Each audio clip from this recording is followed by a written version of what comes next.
T-Man 978 Chill Review. Hello everyone, T-Man 978. Welcome to another chill comparison review. In this chill comparison review, we're going to be looking at Star Wars The Mandalorian Vintage Axe Wolves and Star Wars The Black Series The Mandalorian Axe Wolf. One is a 6-inch scale figure and one is a roughly 4-inch scale figure. Now, in my comparison reviews, it's not my goal to try to show you which one or decide which one is better. You can decide that while we're looking at these. But I'm just showing you the same character in two different scales and there's similarities and differences and whatnot. All right, here they both are out of the packaging. They come with the same accessories, but there are differences in their body mainly and some of the accessories. I'll go over that. But the higher price point gives this guy more moving parts than you would get with this one. But let's start off with the gun. Here's his hand blaster. It's pretty much all gray and gunmetal, if you can see right there. The handle and that bottom part is silver, while the top is the gunmetal. For him, similar deal, to be honest, but it's just bigger and more detailed, as you can see. The jetpack, this jetpack is like one solid piece, one peg. These thrusters do have pinholes in there, so I'm not sure if they actually have some type of blast effects for this size class, but maybe they do. And if they don't, they're thinking about it. So there you go with that. But paint seems to all be in the same place. This one has 3 pegs, and the thrusters down here also have the blast effects ports, but you can move right here. Now, I'm not sure if it's supposed to move. I think it is, but it kind of feels like it's fighting and going back into its original place. So it might just be tight. Yeah, it looks like, yeah, I don't know how much I would risk moving that around. I would heat it up first and then mess with it. I'm not in a position to do that right now. But yeah, there you are. The helmets. The helmets are highly similar, painted in the same spots mostly. This one has more messed up paint around the ring on the top of the head, while this one is more clean. I would imagine this is more accurate to the actual show or anything else that he appears in. The 6-inch one has more functionality because this sight can actually come down, while this is permanently that right there. You can't do anything with that, so that's unfortunate. Of course, both of them can just slip over the heads, so there's that. Now with the other characters like Casca right here, which appears to be definitely 100% out of scale. She comes with a separate head with a dumbbell joint in there. You don't, she does, her and Bo don't come with helmets that wrap over. Unfortunately, I couldn't locate his 6-inch people. I do have them, but I wasn't able to locate them in time for this. But his belt right here, you can put the gun in there for this 4-inch one, and for the 6-inch one, it's more detailed. That has the strap around the leg, which this one doesn't have.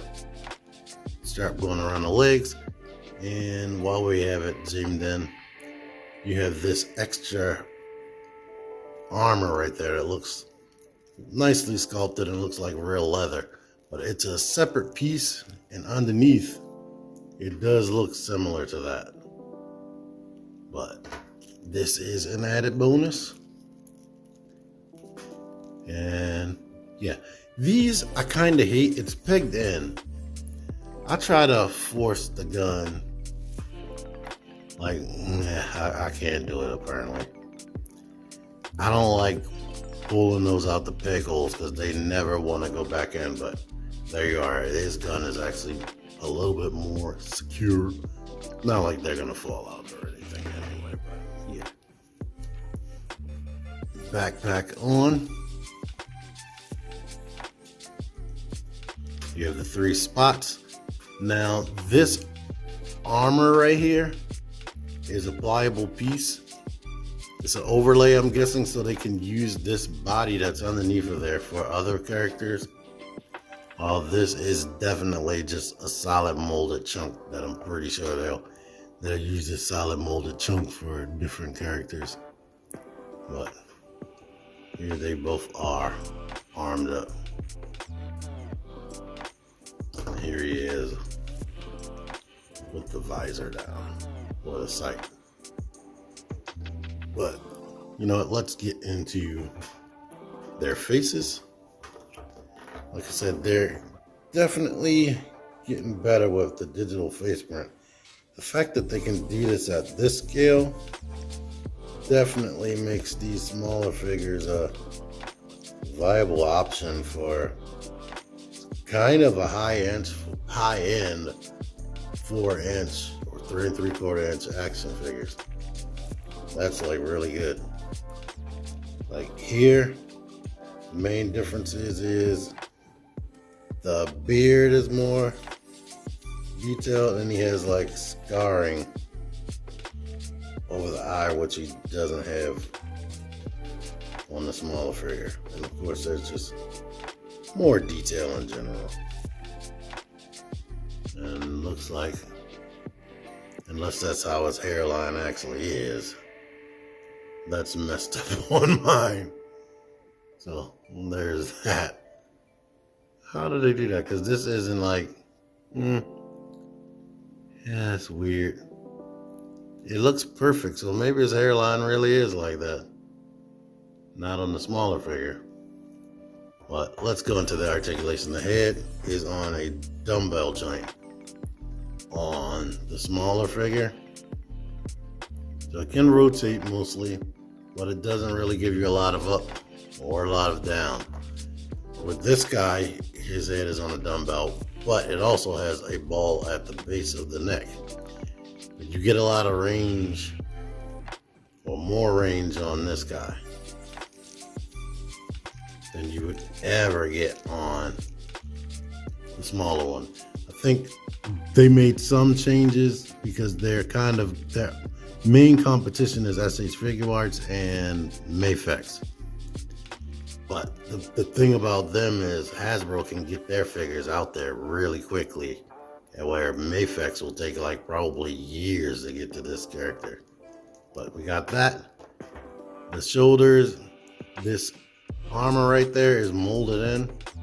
The arm can go out to the side and rotate. This guy, the armor right there isn't molded in. It's like a pliable plastic. It's wrapped around his joint right there. His arm can go out to the side, and he has butterfly joints. And with the soft armor, you can actually use the butterfly joint more. So that's cool. You get the bend at the elbow, swivel at the elbow, and this arm gauntlet actually rotates. Over here, you get the bend at the elbow, swivel at the elbow. The gauntlet this is all one molded piece.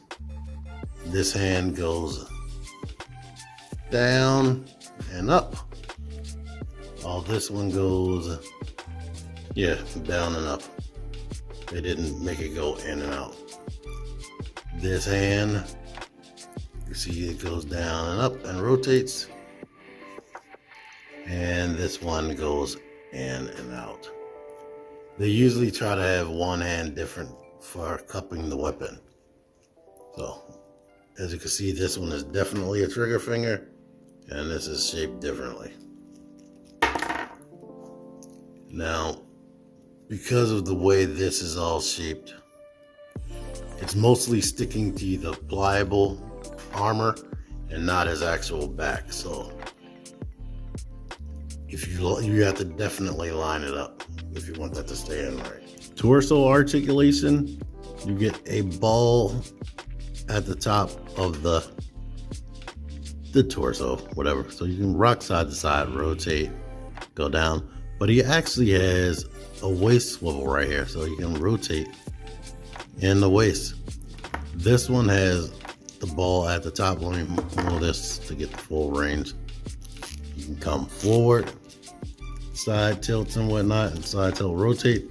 It does not have a separate waist joint, so that's cool. Points for this. Hips can go out to the side, kick forward, kick back. Thigh rotation with the armor molded right there. You get the knee right here. You get swivel right here. And the boots go back for ankle pivot. And these knee pads or knee armor is molded to the lower shin. This guy can go out to the side, not as much. Come forward. Go back a little bit. The armor is just affixed to the thighs, so it kind of hangs over the hips. And as you can see, it goes further up, which is probably more screen accurate. The knees bend here. This is actually a separate piece, and you can actually see the gun detail. Yeah, you can see it a little bit better on this, but to let you see, it straps around, so they are separate pieces. The boots don't swivel separately because you do get the swivel there, and the foot goes back. The foot, I haven't been able to get it forward so much, but you get the ankle pivot. I should be able to. Oh no. Yeah, I got it up a little bit, but it's good enough. They can both get into good poses. And let's see how this neck works with the helmet on. Yeah, he can look up that much with the helmet on, and he can look down. I figured I'd put them in a similar pose. Like here they both are with their guns. Hasbro does sell a flight stand separately, so you can buy that, and I have a bunch of flight stands, but it would be nice if they started including some type of cheap thing with figures. Like, it doesn't have to be super elaborate, but to get them off the ground for flying characters, that would definitely be cool. Here's that. With this guy, only issues that I'm seeing is this is very loose, I'm guessing, so you don't scrape his face off. Like, so it like moves more free than I would like.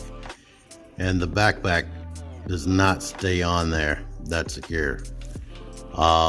One thing somebody mentioned to me before in the comments, they don't like the way the knee pads work, where the knees are underneath of that, like the bend is there underneath of that. They would prefer the knees be higher. They say it doesn't look natural, like the thigh is longer than the shin, which I can see a little bit, but it doesn't bother me that much. But I wanted to bring that up. Like, this guy is completely made different from that. Let's put him in pretty much the same pose.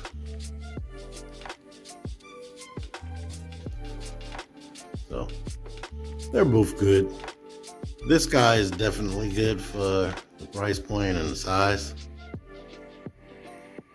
It's pretty close to what you get with this guy. But of course, this feels way more premium with the materials that they use, and it feels like you're getting more because you are. And you paid like probably $10 more, depending on where you bought it from. This guy, the regular retail for a 6-inch Hasbro figure right now is $24.99. These guys, they're all over the place. They could be $11.99 or $14.99, depending on where you get them. I don't understand the different prices. And if they're a more deluxe figure, they could be $20 or even above $25. I noticed for the Dark Troopers, they're like $26. I'm like, wow, I pay like $30 or maybe a little bit more than that for the bigger Dark Trooper. But both of these are good. I don't have anything to compare this to, but like I said, with Bo-Katan and Casca, they don't even seem to be in scale. He is like way bigger, like way taller than them. It's not that big of a deal, but seeing them on the Mandalorian, he is definitely like closer to this height next to these two females. Well, I definitely seen him next to Bo-Katan. He wasn't that much taller than her. But yeah, both of these figures are good. You let me know in the comments what you think about these. And would you consider getting the smaller figures over the bigger figures, or would you just not even bother dreaming about getting the smaller figures? I honestly bought these because I like the Mandalorian and I'm a shopaholic. So I've just been buying them. I don't think I even reviewed these two yet. If I find these guys on Amazon, I'll have a link in the description for both of them. Thank you for watching. Until next time, T-Man978 out of here. Figure action. That one's me. Join the Syndicate Toy Hunters Facebook group. Link in the description. Click the videos. Click the videos, baby. Click the videos. You should really click these videos. Click the videos.